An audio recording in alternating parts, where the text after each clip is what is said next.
इस कहानी के स्टार्टिंग में हमें कहा जाता है जो मृत इंसान होते हैं वो कभी भी गायब नहीं होते हैं। उनकी सोल, उनकी आत्मा हमेशा बढ़ती हुई घासों के साथ ही अटकी रहती है। वो वहाँ पड़ी एक वुडन प्लैंक या फिर बॉक्स के अंदर ही सील्ड रहते हैं और इस पूरे टाइम वो इंतजार करते हैं, वो भी सिर्फ मेरे लिए। फिर हमें एक मक्खी दिखाई जाती है जो कि एक वुडन बॉक्स या फिर कोई पेड़ के ऊपर बैठा हुआ था। और अगले ही सीन में हमें रात में एक घर दिखाया जाता है जो कि बहुत ही डरावना लग रहा था। और वो घर चारों तरफ से लंबी लंबी घासों से घिरी हुई थी और उस घर को दूर से कोई खड़ा हुआ देख रहा था। और जो इंसान उस घर को इतने ध्यान से देख रहा था उसका पूरा ध्यान उस घर के एक खिड़की की तरफ था। फिर वो अचानक से अपने पैर को उठाता है और जब वो ऐसा करता है तभी अचानक से वही मक्खी जिसको हमने पिछले सीन में देखा था वो वहाँ से उड़ जाती है और वो इंसान भी वहाँ से गायब हो गया था। फिर हमें उसी घर के उसी खिड़की के अंदर का सीन दिखाया जाता है जिस खिड़की के तरफ वही इंसान देख रहा था। गाइस पहले ही बता दो जो वो देख रहा था मतलब वो इंसान है या फिर कुछ और, वो तो मुझे अभी तक पता नहीं है। फिर हम देख पाते हैं उस घर के अंदर मतलब उस खिड़की के अंदर दो बच्चे थे जो कि एक दूसरे के साथ झगड़ रहे थे। वो दोनों बच्चे एक दूसरे के साथ ब्लैंकेट को लेकर झगड़ रहे थे, जहाँ पर जो छोटा बच्चा था वो कह रहा था दीदी आप पूरा ब्लैंकेट क्यों ले रही हो, जिस पर उसकी छोटी दीदी कहती मतलब ये लड़की भी छोटी ही थी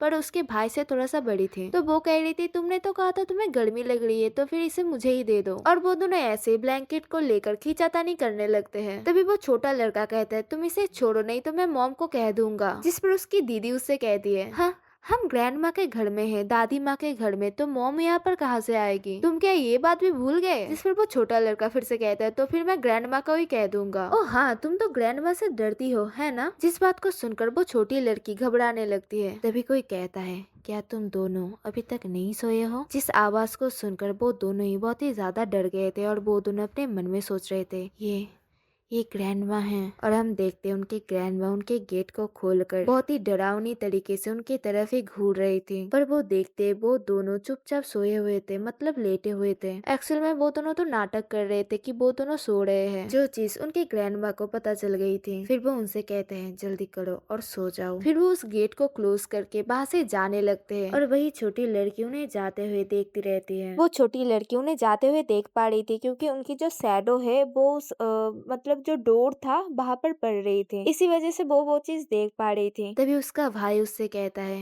हे तुम ग्रैंडमा से इतने डरती क्यों हो। तभी वो छोटी लड़की अपने भाई से कहती है क्योंकि ग्रैंड मदर एक सामन है। और फिर हमें दिखाया जाता है उनकी जो दादी थी मतलब हारिम की जो दादी थी वो एक रूम के अंदर आती है। ये शायद एक पूजा घर था क्योंकि उस रूम के अंदर बहुत सारे गॉड्स के स्टैचूज रखे थे। फिर उनकी दादी भगवान के स्टैचूज के सामने एक सिंगिंग बोल रिचुअल करने लगते हैं। गाइस इस रिचुअल में मतलब एक बोल जैसा चीज होता है जिसके चारों तरफ एक छोटा जो स्टिक जैसा होता है उसको घुमाया जाता है, फिर उस चीज से रिंगिंग साउंड क्रिएट करा जाता है। और उस रिचुअल को परफॉर्म करने के बाद उनकी जो दादी थी वो भगवान के सामने प्रेयर करने लगती है। प्रेयर में वो कहती है एक और दिन बिना किसी दुर्घटना के बिना गुजारने के लिए धन्यवाद। मैं भगवान की एक सर्वेंट होते हुए कह रही हूँ अगर हर दिन ऐसे ही सेफली गुजर जाए तो यही लौती चीज हमारे लिए बहुत ही बड़ी चीज होगी, यही चीज हमारे लिए ग्रेटेस्ट ब्लेसिंग होगी मेरा पोता दोंगाई और मेरी पोती हारिम के लिए। प्लीज कल का दिन भी उन दोनों के लिए अच्छा ही कर देना। उसके बाद वो अपना प्रेयर खत्म करके वहाँ से चली जाती है और फिर हमें उस पूजा घर के अंदर दिखाया जाता है जहाँ पर बहुत सारे कैंडल्स जल रहे थे। तभी वही फिगर मतलब जिस पर्सन को हमने पहले देखा था वही फिगर वहाँ पर आकर फूंक मार के उन सभी कैंडल्स को बुझा देती है और उस पूजा घर में अंधेरा छा जाता है। फिर हमें दूसरे दिन का सीन दिखाया जाता है जहाँ पर हमारी छोटी हारिम उसने अपने मॉम को कॉल किया था और वो अपने मॉम से कह रही थी मॉम आप कब वापस आएंगी। ग्रैंडमा ने फिर से मुझे डांटा, जिस बात पर हारिम की मदर फोन की दूसरी तरफ से कहती है ली हारिम तो फिर तुमने ग्रैंडमा के श्राइन के कैंडल्स को क्यों बुझाया था। एक्चुअल में मैं जिस चीज को पूजा घर कह रही हूँ उस चीज को कोरियन में श्राइन कहते हैं, तो फिर मैं अभी से श्राइन ही बोलूंगी। तभी हारिम कहती है पर मैंने ये चीज नहीं किया था, क्या ग्रैंडमा ने आपसे कहा है कि मैंने ये किया है। जिस पर हारिम की माँ उससे कहती है तो फिर और कौन ही करेगा, वहाँ पर तो सिर्फ तुम तीनों ही रहते हो। जिस पर हारिम कहती है ली दोंगिया वो भी तो कर सकता है। गाइस ली दोंगिया एक्चुअल में हारिम का जो छोटा भाई था उसका नाम ही एक्चुअल में ली दोंगिया है। उसके बाद हारिम फिर से कहती है ग्रैंडमा हमेशा मेरे ऊपर ही इल्जाम लगाती है। जिस पर हारिम की माँ हारिम से कहती है क्योंकि तुम ही बड़ी बहन हो। स्वीटी क्या तुम वैकेशन के दौरान अच्छे से बिहेव नहीं आ सकती हो, प्लीज अच्छे से बिहेव करो। उसके बाद हारिम फिर से कहने लगती है मॉम यहाँ के टीवी पर बहुत ही कम चैनल्स है और यहाँ पर इतनी ज्यादा गर्मी है कि मैं मर ही जाऊँ, और यहाँ पर तो वो सभी लोग पानी को पीने से पहले तो उबालते भी है। जिस पर हारिम की माँ कहती है ओ मेरी बेटी सुनकर थोड़ा सा हार्श लग रहा है, बाय द वे तुम्हारी ग्रैंडमा कहाँ पर है। तभी हारिम बाहर की तरफ देखते हुए कहती है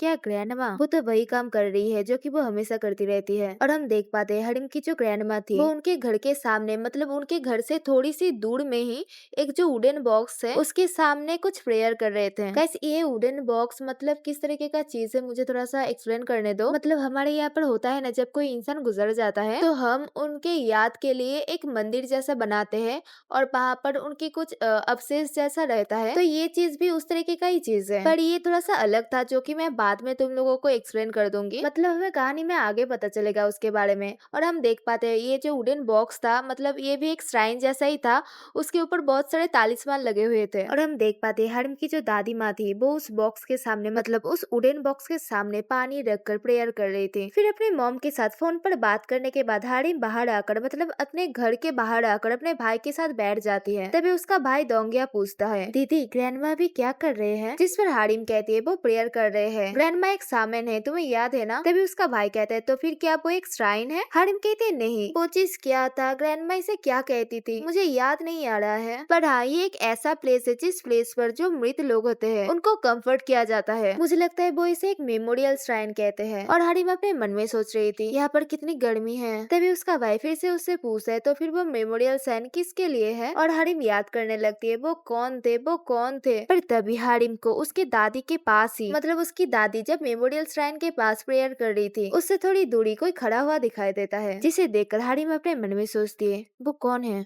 और तभी तभी वो फिगर हरिम की तरफ ही देखती है और अपना हाथ उठाकर उसे वेव करने लगती है, उसकी तरफ हिलाने लगती है। और हरिम अपने मन में सोचती है क्या वो पर्सन मेरे तरफ ही हाथ हिला रहा है? और हारिम भी धीरे धीरे अपना हाथ उठाकर उसकी तरफ ही वेव करती है। और तभी वो फिगर एक क्रीपी स्माइल करती है, जिस चीज से डरकर हारिम पीछे की तरफ होने लगती है। तभी उसका भाई उससे पूछता है दीदी, पर दूसरे ही मोमेंट पे वो फिगर वहाँ से गायब हो गया था। फिर हमें रात का सीन दिखाया जाता है जहाँ पर वो सभी एक साथ डिनर कर रहे थे और हारिम खाते हुए ही अपनी दादी माँ से पूछती है ग्रैंडमा क्या आज कोई विजिटर आया था? जिस पर उसकी दादी उससे कहती है तुम किस चीज के बारे में बात कर रही हो? हारिम कहने लगती है एक्चुअली में आज किसी ने मेरी तरफ वेव करा था। वो पर्सन जब आप श्राइन के पास प्रेयर कर रहे थे वो पर्सन आपसे थोड़ी दूरी में ही खड़ा हुआ था। पर तभी हारिम की दादी माँ टेबल पर जोर से आवाज करती है, जिस चीज से तो हारिम भी डर गई थी। और उसकी दादी उससे पूछती है श्राइन के पास वो किस तरीके का दिख रहा था? हारिम घबराते हुए कहने लगती है एक्चुअल में वो बहुत ही ज्यादा दूर थे तो इसी वजह से। तभी उसकी दादी फिर से पूछती है क्या उन्होंने तुम्हारी तरफ वेव करा था?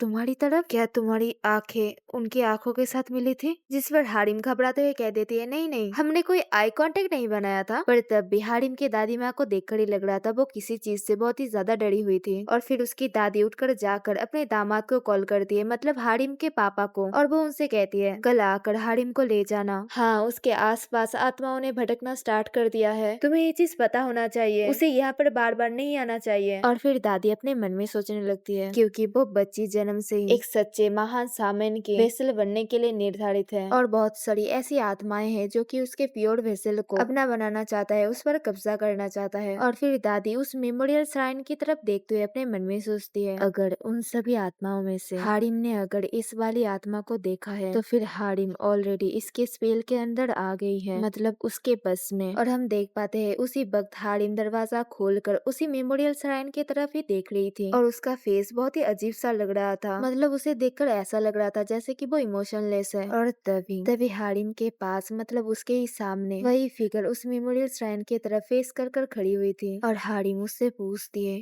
तुम कौन हो? जिस पर वही फिगर उस मेमोरियल श्राइन की तरफ इशारे से दिखाते हुए कहती है हे तुम्हें क्या लगता है वो जगह किस तरीके की जगह है? जिस पर हारिम उससे कहती है वो जगह तो मृत लोगों के लिए है, मृत लोगों की श्राइन है। और तभी वो आत्मा मतलब वही फिगर हारिम के पीछे आ जाती है और उसके कान के पास आकर कहती है हाँ तुमने सही कहा, मृत लोगों के लिए। वो तुम्हारी दादी की ट्विन सिस्टर की ग्रेव है। उनकी ट्विन सिस्टर बहुत ही ज्यादा पावरफुल थी और वो एक बहुत ही नामी सामन थी। हाँ मैंने सही कहा, मैं एक ऐसी सामन थी जिसके पास मेरी बहन से भी ज्यादा शक्तियाँ थी। और फिर उसके बाद वो आत्मा छत से उल्टा लटकने लगती है, जिस वजह से उस आत्मा का हेयर हारिम के फेस के ऊपर पड़ रहा था। और फिर वो आत्मा हारिम से कहती है वेल क्या तुम उस जगह पर जाना पसंद करोगी? मैं तुम्हें वहाँ पर इनवाइट करूंगी मेरे घर में। और फिर हमें कहा जाता जाता है। जो भगवान होते हैं उन्हें एक वेसल की जरूरत होती है जिसके अंदर वो अपने आप को रख पाते हैं और ऐसे ही वो धरती में रह पाते हैं। और जो फॉल्स गॉड होते हैं मतलब वो सचमुच के तो गॉड्स नहीं होते हैं, पर वो सभी असली भगवान बनने की चाह रखते हैं और उन्हें भी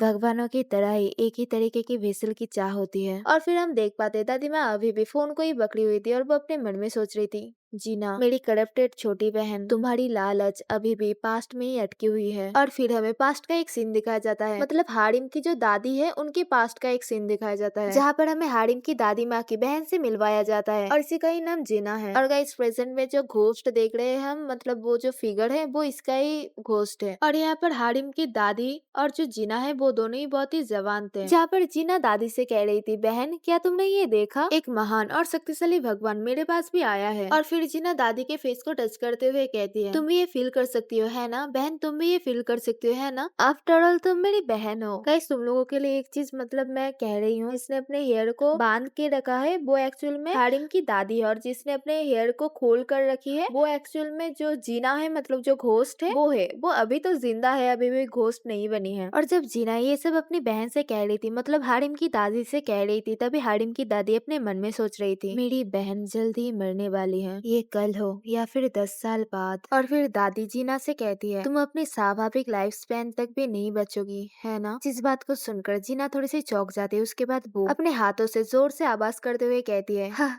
तुम्हारे साथ क्या गलत है बहन, क्या तुम मुझसे जेलस हो, तुम तो हमेशा से ही मुझसे बेहतर थी है ना, पर अभी अब जब एक महान भगवान ने मुझे चूज किया है तब वो चीज तुम मुझसे छीनना चाहती हो। जिनसे ये बातों को सुनकर हारिम की दादी उन्हें कोई आंसर नहीं देती है और वो अपने मन में सोचने लगती है, जीना क्या अभी भी तुम्हें ये चीज नहीं समझ आ रहा है, जिस चीज को तुम सर्व कर रही हो वो कोई भगवान नहीं है, वो चीज एक मॉन्स्टर है। और तभी हमें एक स्नेक मॉन्स्टर दिखाया जाता है और जैसे कि हारिम की दादी इस चीज को इमेजिन कर रही थी, वो जो स्नेक मॉन्स्टर था उसने अपने जीभ से जीना के गले को जकड़ के रखा है। और फिर से वो अपने मन में सोचती है, वो एक फॉल्स गॉड है, एक ऐसा फॉल्स गॉड जिसने तुम्हारी जो वेसल है उस चीज के ऊपर कब्जा करना चाहती है, उस चीज के ऊपर कब्जा कर चुकी है। और ये चीज मुझे पहले ही समझ आ गई थी कि एक दिन मैं ही तुम्हें सील करूंगी और मेरी पूरी जिंदगी तक तुम्हारे ऊपर ही नजर रखती रहूंगी, पर कब तक मैं इस चीज को सील करके रख सकती हूँ। और ये सभी चीजें एक्चुअल में हारिम की जो दादी है वो सभी ये चीज अभी प्रेजेंट में सोच रही थी, मतलब अपने दिमाग में याद कर रही थी ये सभी चीजें। पर तभी अचानक से उसे कोई आवाज सुनाई देती है। हारिम की भाई दोंगिया चिल्लाता है, दीदी नहीं, ग्रैंडमा ने कहा था हम वहाँ पर नहीं जा सकते हैं। और इस आवाज को हारिम की दादी भी सुन लेती है और वो अपने पोते से पूछती है क्या हो रहा है। और दोंगिया अपनी दादी से कहता है, दादी दीदी को देखो। जिस पर हारिम की दादी जल्दी से भागकर जाती है और वो अपने मन में सोचती है, क्या हारिम। और तभी तभी कोई अपने मुंह के ऊपर अपनी उंगली रखते हुए कहता है, ढूंढ लिया, स्नेक गॉड ने अपना न्यू वेसल ढूंढ लिया है। और फिर हमें दिखाया जाता है जो हारिम थी वो मैदान के बीच पर, मतलब जो बड़े बड़े घास थे उसके बीच में बहुत ही खुशी से भाग रही थी।